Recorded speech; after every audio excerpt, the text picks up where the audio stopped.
এত বড় বড় কোম্পানি এত অফার, এত ডিসকাউন্ট, এত কুপন দেয় কেন?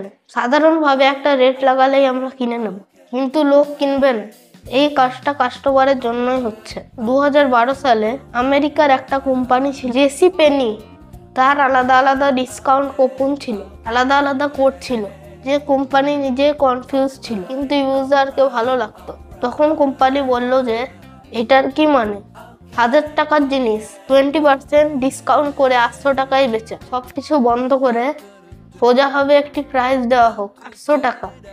সব ডিসকাউন্ট বন্ধ হয়ে গেল, সব প্রাইস নর্মাল করা হলো, সাধারণ প্রাইস ফিক্স করে দেওয়া হলো। এর ফলে সেল স্টক ডাউন হয়ে গেল, সিইও কে চাকরি থেকে বার করে দেওয়া হলো।